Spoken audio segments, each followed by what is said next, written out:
What's going on, guys? Welcome back to Call of Duty World War II on BlackTideTV. In today's episode, we'll be discussing the recent in-game weapon balancing patch.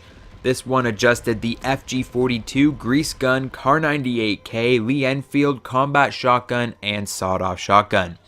The gameplay that you are seeing today is pre-patch KAR98K, and that would be because I'd like to focus in on the sniper rifles in particular towards the end of this video. But first off, let's get to some of the other weapons that were adjusted. The FG42 had a recoil buff and a slight fire rate buff, which is great because it feels a lot more competitive than it did after that original nerf.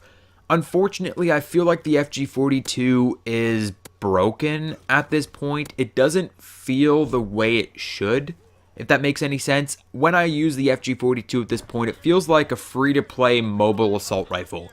Doesn't seem like a AAA game weapon. It just doesn't line up for me for some reason. I don't know if it's just me. It's like the way it fires, the fire rate, and the recoil properties, they've played with them so much that the weapon just feels really awkward to me. On the other hand, the Grease Gun has been given a second wind in Call of Duty World War II and is, in my opinion, one of the most competitive weapons in the entire game after this recent buff. Yes, you have that ADS transition time buff, so you will be able to aim down sights a little bit faster, but the real benefit to the adjustment for the Grease Gun is a recoil adjustment to give players more control. Before, when you were firing the Grease Gun, it would be pretty consistent, and then there would be random shots in the magazine where your iron sights would kick up drastically and you would lose your target and you would be firing off in some different direction. It was just completely sporadic.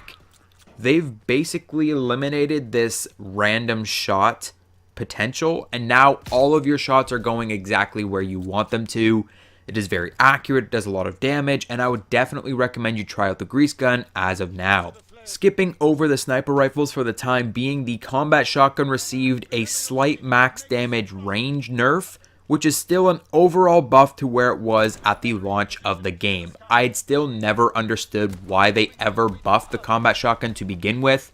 The only difference I've noticed from last patch to this patch with the Combat Shotgun is it almost seems like at longer ranges you're going to have 2 hit markers, so you'll have to hit people 3 times at longer ranges now, whereas in the last patch you wouldn't really go past 2, you would kill people in 2 shots. It's a very, very slight nerf, and you likely won't even notice it when you're using the Combat Shotgun in the proper areas.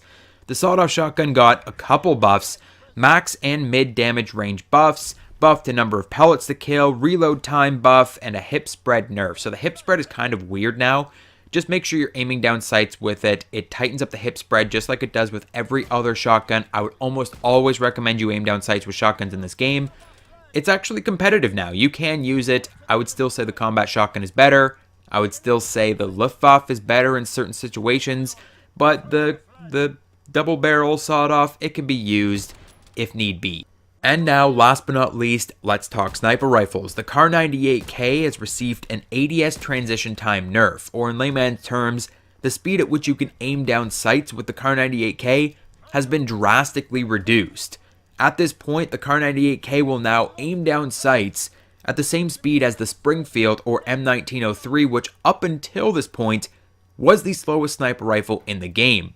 That was the distinctive factor between the KAR98K and the Springfield. The Springfield is slower, but it deals more damage.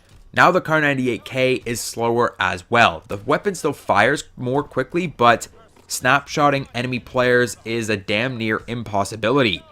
Meanwhile, the Lee Enfield received an ADS transition time buff, so you'll be able to aim down sights with the Lee Enfield a little bit faster, but from what I've heard, it's a single frame faster than any other sniper rifle, which makes it kind of pointless. I find the KAR98K nerf to be very distracting. It completely changes the way that you need to use that sniper rifle, and that's why I'm showing you pre-patch gameplay, because I'm struggling to use the weapon after the patch. But I'd love to hear from you guys. Let me know in the comment section, hit the like button, subscribe, and I'll catch you guys on the next video.